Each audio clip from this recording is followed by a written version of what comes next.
In a defiant message to The Sun on Sunday today, the Prime Minister says he's coming out fighting, vowing to lead Labour into the next election. Well, it comes as Labour rebels are said to be quietly lining up John Healey, yes, you've heard that right, John Healey, as the so-called Unite candidate. Now, a GBNews exclusive also reveals that Wes Streeting is already plotting to beat Angela Rayner to the punch in a fast-moving race to topple the Prime Minister. GBNews' chief political correspondent, Katherine Forster, joins us now from Munich, where she's been at the security conference over the weekend. So these politicians, I mean, Keir Starmer particularly, has to come back from treading on the world stage now to face more domestic problems at home. Yes, it's really quite something when being at the Munich security conference with all the global instability, and the logo this year has been an elephant with bits missing, with the words "under destruction" written under it. We're told that we are in an era of wrecking ball politics, and yet it is easier for our Prime Minister to be here than to be at home because of the nightmare that he is facing with people plotting to get rid of him. Just quickly on Munich, Number 10 will see this as a very successful outing. He made his big speech yesterday, laid out his vision for being closer to Europe, because he says Europe must step up on defence. That's something that Donald Trump has made abundantly clear. We've pledged to spend 5% by 2035, although the timetable that the government has outlined, I would suggest, leaves a lot of gaps in that. And I think the rhetoric from the Prime Minister saying that we must be ready to fight, at the moment, I don't think the reality would quite match up to that. But nevertheless, transatlantic relations have been smooth. Marco Rubio, the US Secretary of State, was here taking a much more emollient tone than J.D. Vance, the US Vice President, did last year. Clearly, though, things still very difficult. We've got war in Europe, we've got a changeable US president, and we've got a US president who wants Greenland, which belongs to Denmark.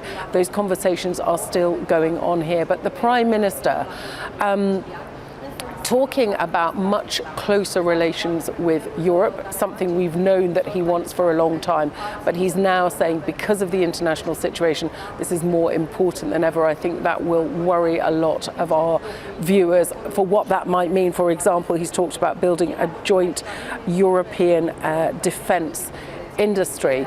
But back home, meanwhile, Wes Streeting, the Health Secretary, Angela Rayner, who was Deputy Prime Minister till she had to resign because she didn't pay £40,000 of stamp duty on her new flat in Hove, just two of the people who we know really want his job, though they are being outwardly supportive. There is so much plotting going on behind the scenes. We don't know when they might try to take him out. So there was a big wobble a week ago when it looked like he might go. He's saying he will lead Labour into the next general election. I have to say, I can't remember talking to a Labour MP who actually believes that to be the case for months and months and months. And he would say that, wouldn't he? And also, Labour are not good at getting rid of leaders. We don't know when people might move against him, but it could come as soon as the Gorton and Denton by-election. If that goes badly for Labour, as it well might, possibly Wes Streeting might move then. If not then likely after the May local elections, which are expected to be horrendous for Labour, English councils, but also up in Scotland and also in Wales. John Healey. You know, he's a nice enough guy, but come on. I mean, he's like the school janitor. Well, yeah, I mean, it's surprising, isn't it? He's currently the Defence Secretary. and actually, he's well thought of because he's very sort of steady and serious. And figures like Angela Rayner clearly would take the party to the left. A lot of people absolutely cannot stand Wes Streeting because they see him as being so ambitious. So this is the problem for people that want to get rid of the Prime Minister. Who is their best bet? There's absolutely no agreement on that, and I think that is one of the things that makes the Prime Minister safer than he would otherwise be, given his absolutely dire ratings in the polls. OK, Katherine, we'll leave you there. Thanks very much indeed. Political commentator James Rampton is here with us now. It is interesting that Labour are running the risk of fragmenting completely now, depending on their next leader, or at least whoever they back during a leadership contest. Absolutely. To continue the theme that we were deliciously talking about earlier, Starmer really is in the soup at the moment. He doesn't seem to be able to get out of it. But you're right, no voter likes to support a fractured party. We've known this for years, the infighting that's gone on in both parties, to be honest, over the years, both of the then main parties. And so if there is this rupture within the Labour Party between, and let's be honest, and any number of candidates seem to be emerging at the moment, as Mark so brilliantly put it, the school janitor, John Healey, only known to 39% of voters. If you showed them a picture, I would be surprised if 39% of no, that's in his own family, I think. No, he is an affable, he's a nice guy, and I think he cares about the defence of the realm. Unlike the Prime Minister, who likes to talk about the need to invest, but actually doesn't follow through. Yes, he sounds sincere, I think he does, but, no, he's another grey man. He's a charisma bypass on legs, isn't he? And you're right. Do we need one grey man after another? And both the other leading candidates, Wes Streeting, Angela Rayner, and we mustn't forget Andy Burnham, both have shed loads more charisma, but they're all divisive figures in their own way. Streeting released his WhatsApp exchanges with Lord Mandelson this week. Possibly a tactical mistake, because he was quite critical of Rachel Reeves, and many Labour MPs are saying, well, he's going to find it hard to rally people now. Angela Rayner is still the subject of an HMRC investigation, so she's not in the clear. There's nothing more important than keeping your money and your identity safe online. And with so many VPN options available, choosing the right one can be pretty daunting. But this video's sponsor, ExpressVPN, is making the choice easier for GB News viewers. ExpressVPN is offering up to 73% off, plus 4 extra months free. That's top-level security from just £2.49 a month, and you're covered by their 30-day money-back guarantee. So just click the link in this video's description or scan the QR code now. Remember, when you're online, you are often sharing personal data, so hackers can steal your information, your passwords, your photos, and your bank details in just seconds. But ExpressVPN encrypts your connection, making it virtually impossible for hackers to access your personal information. So why choose ExpressVPN? Well, it couldn't be easier to use. With just one click, you are protected. And ExpressVPN uses military-grade AES 256 encryption, which is the same standard trusted by the US government to guard their classified information. With their new tiered plans, you can protect up to 14 devices at once and manage passwords securely. Live chat support is available 24/7, and it typically connects you in under a minute with a real person. Click the link in this video's description or scan the QR code to get up to 73% off ExpressVPN, plus 4 extra months free. Start protecting yourself today with ExpressVPN. Andy Burnham, lest we forget, is not even an MP. So there are... Apparently is plotting on the next by-election to look but at. he's making a lot of assumptions there, isn't he? This King of the North PR that we're hearing. That's what I'd also heard from some of political commentators saying he's too northern now to be a Prime Minister. Golly. Does that count against you? Surely not. No, I think that's ridiculous, because... I would have thought that would be a plus. Yes, no? and the same with Angela Rayner. I think in some ways the cliche is that if you're northern, you're seen as more authentic. You're more in touch with your roots and so forth. So I think for many voters that would be a plus. I think the minus is that people like Burnham and Streeting are too openly plotting. Like Michael Heseltine in 19 1990, you can't be seen to be overtly campaigning against your leader. And that famous phrase, you know, he who wields the knife never wears the crown. If you're the one who defenestrates the Prime Minister, you're very, very unlikely to replace him or her. So I think Streeting, Burnham and Rayner all suffer from that they're, you know, Rayner apparently set up a website called Angela for Leader, which was quickly taken down last month. But they're too openly plotting, and that counts in Starmer's favour. As long as there's no credible single candidate to replace him, he's not going to be challenged. And indeed, a recent poll said he would be more popular as PM than Streeting, who's seen as I say, too divisive a figure.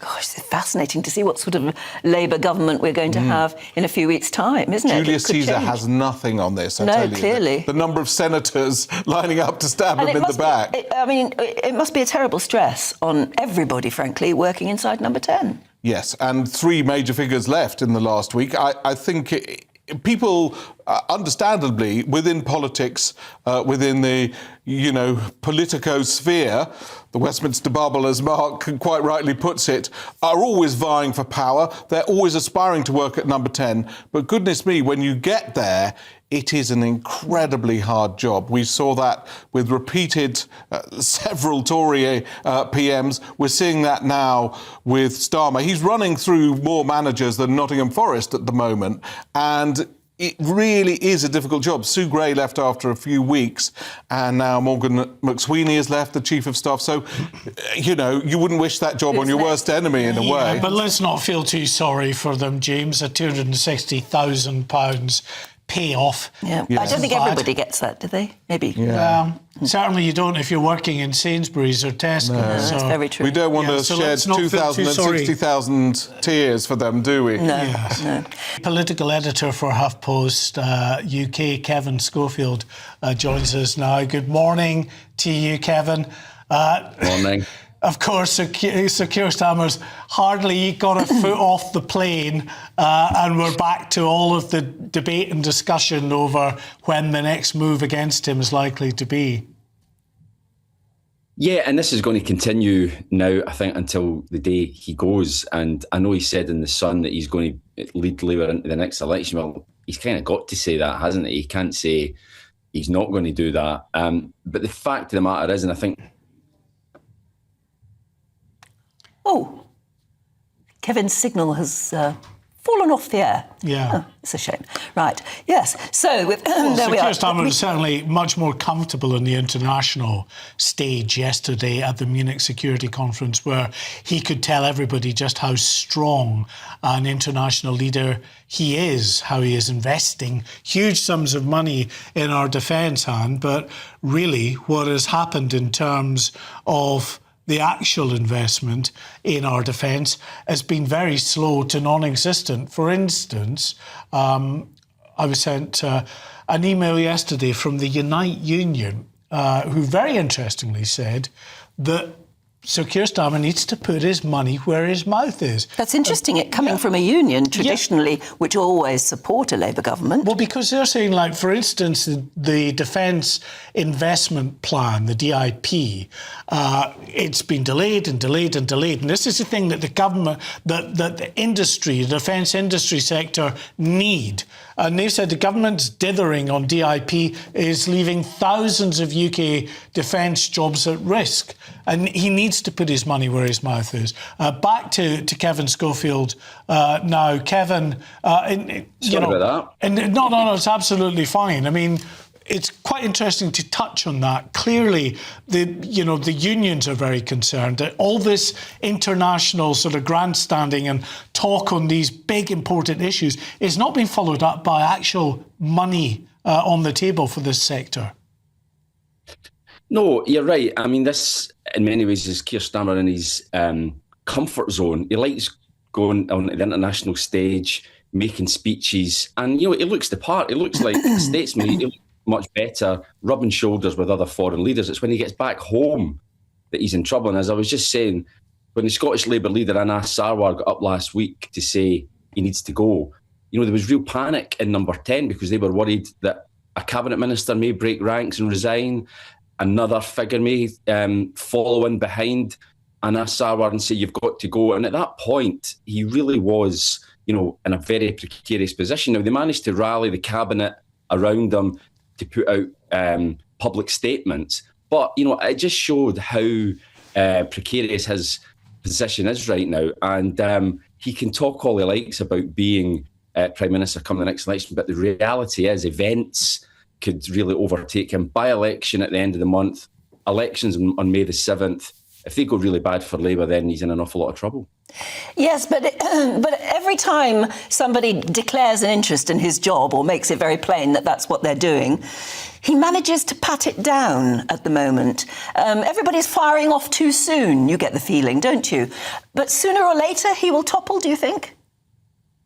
I think sooner or later he will. The problem that his rivals have got, so for instance, Angela Rayner has this tax issue with HMRC hanging over her. That could potentially go on for months. She can't really make a bid to be Prime Minister without knowing how that's going to turn out. Wes Streeting, potentially links with Peter Mandelson. He tried to get ahead of that this week by putting out messages himself between him and Peter Mandelson to try and kill off of that. But, there's still... certainly, he's a divisive figure, I think, amongst Labour MPs. And, and now that's why you've got this slightly strange idea that John Healey could be a unity candidate, maybe, coming through the middle. That really would be quite something. But it's definitely a rumour. It's definitely out there. I've heard quite a lot of people talking about John Healey as a potential Prime Minister. I think he's well regarded, isn't he, Kevin? But at the end of the day, we'd be going to sort of Starmer Mark II in personality terms. He is a grey man. He's just, people are after a spark now, aren't they, after, 18 months of Starmer? Yeah, I think you're right, absolutely. It's he's been compared to John Major. Someone said to me he'd be a bit like Labour's John Major when he took over from Margaret Thatcher. No one really knew who he was, even though Major was the Chancellor, to be fair. But he was still a grey man, had kind of come from nowhere, and John Healey would be, they say, in a similar position. But you're right, he would be very similar, I think, to Keir Starmer in terms of personality. Quite dull, steady as she goes, hard to pin down ideologically. And a lot of people would say, well, we've kind of tried that with Keir Starmer, hasn't really worked. Why should we try it with John Healey? But again, I think all this demonstrates why Keir Starmer is still clinging on, because there is no obvious alternative that Labour MPs can coalesce around to replace him. So, and I spoke to one senior figure in the party a couple of days ago, and they said, I still think the most likely outcome is that he's still Prime Minister at the end of the year. So who knows? I still think that May could be so bad that they've just got no alternative other than they just throw everything up in the air and say, look, anything has got to be better than Keir Starmer. Well, yes, and in the end, I suppose it will come down to how hard a battle the top three figures maybe want to be. They're very, very ambitious. They're not scared now of putting their names out there and of courting the press. And there's nothing wrong, is there, or nothing unusual about a politician being ambitious? No, absolutely. There's nothing wrong with it at all. But one thing is, I think it's reflected in the opinion polls as well, is that the voters don't really like divided parties. They don't like this continual Westminster parlour game of who is going to be the next Prime Minister, who's going to take over from Keir Starmer. They got rid of the Tories because they kept ploughing through so many Prime Ministers, and Labour was supposed to be different. It was supposed to be change, and yet it would appear on the face of it, I think, to the ordinary voter, it's just more of the same, more uncertainty over who's actually going to be running the country, not least because the country's obviously got an awful lot of problems right now, and I think they'd much rather the Prime Minister just got on with it and tried to solve those problems, and the party sort of got behind him and tried to put their shoulders to the wheel rather than constantly talking to themselves. They should actually be maybe trying to speak to the voters instead. OK, Kevin, thanks very much indeed for joining us this morning. Sorry we had a technical problem, but very glad that you were able to come back on, as it were. Thanks, Kevin.